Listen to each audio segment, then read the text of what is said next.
So, who are we really? To begin at the beginning, we both were born 9 months after Pearl Harbor. I spent my childhood in Portland playing baseball and hunting pheasants in the Willamette Valley with my friends and father. And I in San Francisco, overcoming my flat feet with ice skating and ballet lessons. Weren't we cute?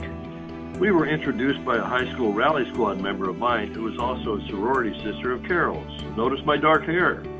Carol had gone to a Methodist college, and together we joined the Methodist Church, which has played a dominant role in our lives. I was beginning a career with JCPenney. And I was teaching high school English.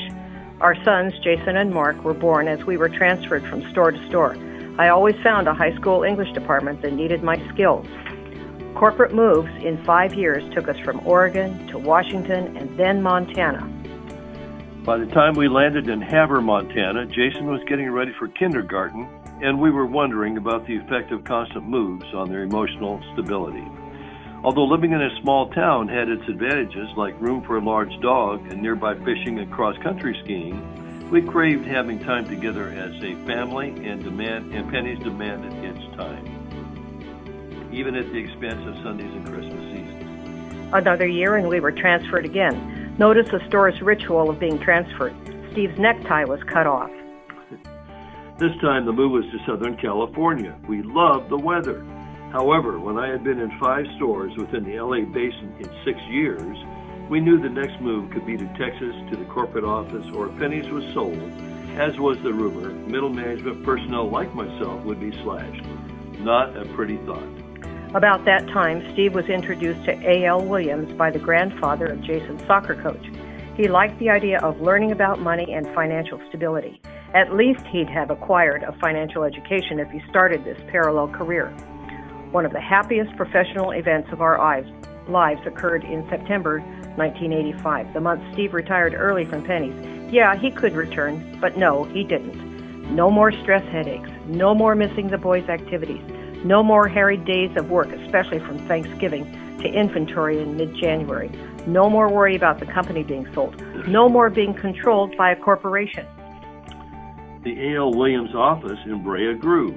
A.L. Williams became Primerica Financial Services. I added to my team our son Jason and 2 of his buddies. One you might recognize, Ed Milet. We moved to the desert and opened an office in Palm Desert. Those 3 musketeers opened an office in Stockton. It flourished. Ed met Rich Thawley, and you know the rest. The day Ed left PFS and joined World Marketing Alliance, I asked him if he was at peace with his decision. Ed's reply, yes. Difficult to accept, but we did. The 2 other musketeers followed. That happens in our business. Good people come, and they sometimes leave. Love on them all the time, in spite of the loss. The musketeers dripped on us for 3 years, we exchanging visits and faxing illustrations and products. In 2001, we left our book of business at PFS and joined WMA.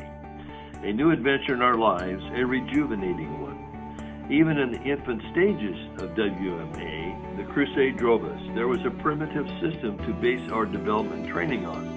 A great many more diverse options for the client and stronger hierarchy relationships and professional mentoring. A real client-centered crusade to help people.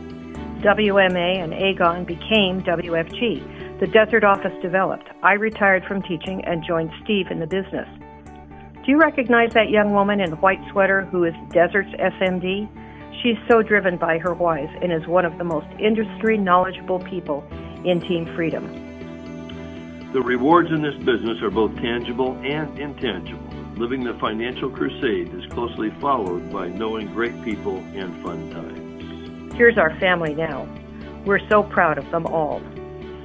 These 8 people, our family, are who we are in this business for. Not just to leave them a legacy, but to educate and empower associates and families like theirs. What we valued early in our lives, God and family, we found here at WFG TFA. We've been able to add an entrepreneurial business that fosters the best qualities in humans. We've learned a lot more than I originally thought. A financial education. It's allowed us to continually grow and kept us young.